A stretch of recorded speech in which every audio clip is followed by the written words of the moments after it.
Hey, welcome to the channel where we talk about a comfortable life off-grid in the Appalachian Mountains. In this video, the Bears and I are going to introduce and do a quick walkthrough of a shed to cabin build that we built right after COVID. As we walk around, I'll point out a couple quick features that are harder to see. Here's a 2-meter ham radio and Starlink. And then in the back is a WeBoost antenna for boosting cell signals and a couple chimneys. In the foreground is a box made out of concrete for all the electronics and battery. And here we have a wood boiler, which is one of 3 sources of heat, including indoor wood stove and a diesel air heater. In the distance, you can see our solar array, and here we have an 1,100-gallon tank for rainwater catchment and a box that holds all our plumbing. Inside the box, we've got a propane instant water heater for the summer, and in the winter, heat from the wood boiler is piped through these 3 water-to-water heat exchangers. There's also a pressure tank and miscellaneous plumbing.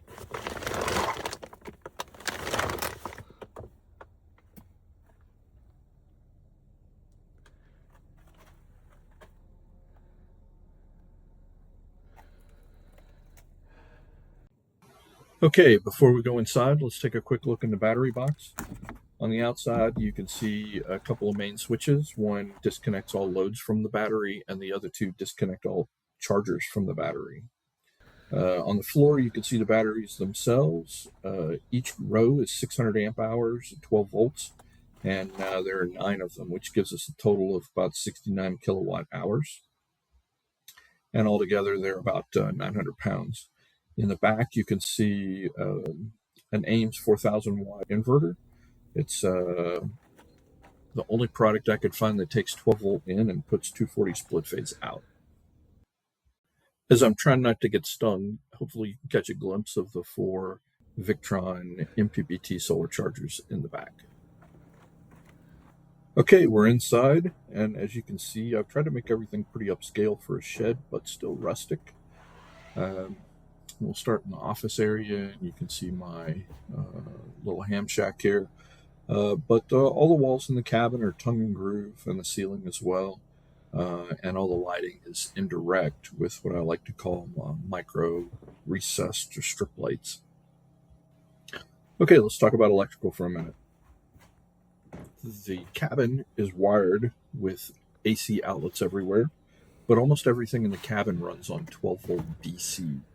So the lights, the ceiling fans, the refrigerator, the diesel air heater, USB outlets in the walls everywhere, the ham radio, it's all 12 volt, except for the toilet. The incinerator toilet is 240 split phase AC.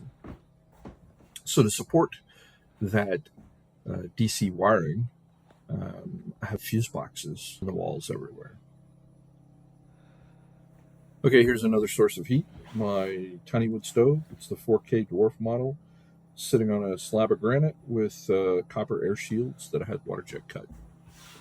Okay, next up is the kitchen, which is simple and compact and super efficient.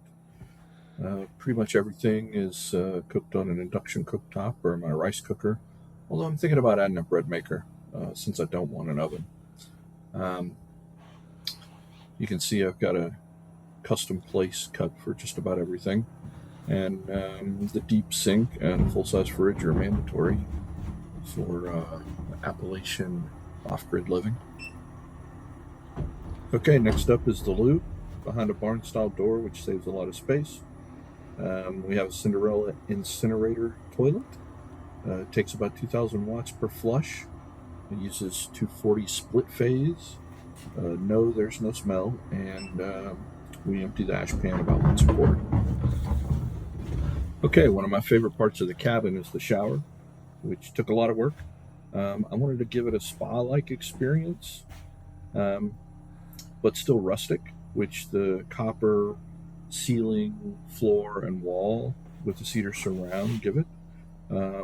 but I especially like the outdoorsy aesthetic that you get with the large custom window and the river rock drain pan. In the winter, we use the wood boiler for hot water, and in the summer, again, we use the instant propane. Part of being in the Appalachian Mountains is making your own ammunition, and that takes a good bit of space. I'm way too far from my neighbors to hear their cars or houses, but just about every day I can hear the sounds of freedom coming from 2 or 3 different directions.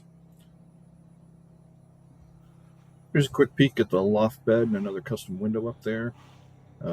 Some closet shelf space on the right you can't really see, but one of the things about living in a tiny space is maximizing your storage. As you can see, I've kind of done here by making the ladder movable and the space kind of encroaching on the ladder here. Everything works together. Okay, well, that wraps up our walkthrough of the shed to cabin build on top of a mountain inside the National Forest here in the Appalachians. As I've got a couple miles of 2-track to go before I hit the pavement, I wanted to spend a few minutes and talk about what to expect from this channel. So obviously, primarily, it's going to be longer videos that deep dive into the off-grid systems that you've taken a quick peek at today.